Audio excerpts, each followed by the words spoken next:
Hello നമസ്കാരം, പുതിയൊരു വീഡിയോയിലേക്ക് സ്വാഗതം. അങ്ങനെ നമ്മുടെ എമ്പുരാൻ സിനിമ ഇന്ന് റിലീസായിരിക്കുകയാണ്. ഞാനിന്നുള്ളത് നമ്മുടെ ലാലേട്ടൻ്റെ സ്വന്തം തിയേറ്ററായിട്ടുള്ള തൊടുപുഴയിലെ ആശീർവാദ് സിനിമാസിലാണ്. തിയേറ്ററിലാണ് ഞാൻ ഇന്ന് പടം കണ്ടത്. 9:30 ഷോ ആണ് കണ്ടത്. ഇപ്പോൾ സിനിമ കണ്ട് ഇറങ്ങി. സിനിമ ഒരു രക്ഷയില്ലാത്ത സിനിമ. ഒരു രക്ഷയില്ലാന്ന് പറഞ്ഞാൽ എനിക്ക് ഭയങ്കരമായിട്ട് ഇഷ്ടപ്പെട്ട ഒരു സിനിമയാണ്.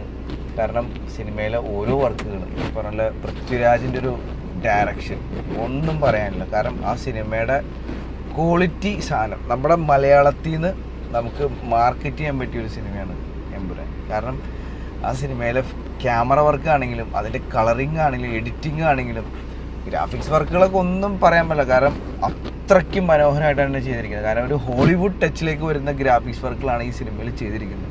ഇതിൽ ഇൻ്റർവെൽ കഴിഞ്ഞിട്ടൊരു സീനുണ്ട്, ലാലേട്ടൻ മുണ്ടൊക്കെ എടുത്ത് വന്നൊരു സീനുണ്ട്. അതിൽ ലേസർ, അതായത് ഗൺ വെച്ചിട്ട് ലേസറൊക്കെ വെച്ചിട്ടുള്ള ഒരു ഷോട്ട് സീനൊക്കെ ഉണ്ട്. അതൊക്കെ വളരെ മനോഹരമായിട്ടാണ് എടുത്തിരിക്കുന്നത്. അത് കൂടാതെ മഞ്ജു വാര്യരുടെ ഒരു പ്രസൻസ് നല്ല അടിപൊളിയായിട്ട് തന്നെ ആൾ ചെയ്തിട്ടുണ്ട്. പിന്നെ ഇതിൽ ഓവറോൾ നോക്കുകയാണെങ്കിൽ പടം ഒരു തേർഡ് പാർട്ടിലേക്ക് വെച്ചേക്കാണ് പടം. ഒരു മൂന്നാമത്തെ പാട്ട് അതൊക്കെ ഭയങ്കര ഒരു സസ്പെൻസ് ആയിട്ടുള്ള കാര്യങ്ങളൊക്കെ ആ ഒരു സീനിലുണ്ട്. അപ്പോൾ ഓവറോൾ ഒരുപാട് രാജ്യങ്ങളിൽ പടം പിടിച്ചിട്ടുണ്ട്. എനിക്ക് തോന്നുന്നു ആ 200 കോടി രൂപ എന്ന് പറയുന്ന ബഡ്ജറ്റിലുള്ള എല്ലാ കാര്യങ്ങളും ആ സിനിമയിൽ ചെയ്തിട്ടുണ്ട്. കാരണം ഓരോ രാജ്യങ്ങളിലേക്ക് പോയാണെങ്കിലും ഒരുപാട് ലക്ഷറി വണ്ടികൾ, അതുപോലെ എല്ലാം കൊണ്ടും സിനിമ എനിക്ക് വളരെ വളരെ വളരെ വളരെ ഇഷ്ടപ്പെട്ടു. എല്ലാവരുടെയും അഭിപ്രായം ഇങ്ങനെ ആവണമെന്നില്ല. കാരണം കാരണം ഇത് ഒരു പക്ക മാസ് സിനിമയല്ല. ഇതൊരു മുരളി ഗോപിയുടെ ആ ഒരു സ്ക്രിപ്റ്റിൽ വന്നേക്കുന്ന ഒരു എൻ്റർടൈനിങ് സിനിമയാണ്.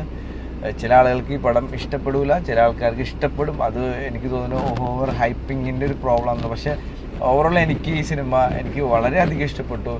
കാരണം അത്രയും എല്ലാം കൊണ്ടും ഇങ്ങനൊരു സിനിമ എടുക്കണമെങ്കിൽ ഒരുപാട് എഫേർട്ട് ഉണ്ട്. അപ്പോൾ തീർച്ചയായിട്ടും നിങ്ങളെല്ലാവരും തീർച്ചയായിട്ടും ഈ സിനിമ പോയി കാണണം. കണ്ടിട്ട് നിങ്ങളെ അഭിപ്രായങ്ങൾ ഈ കമൻറ്റിലേക്ക് ഇടാം. കാരണം അത്രയ്ക്കും നല്ല സിനിമയാണ്. Okay, by.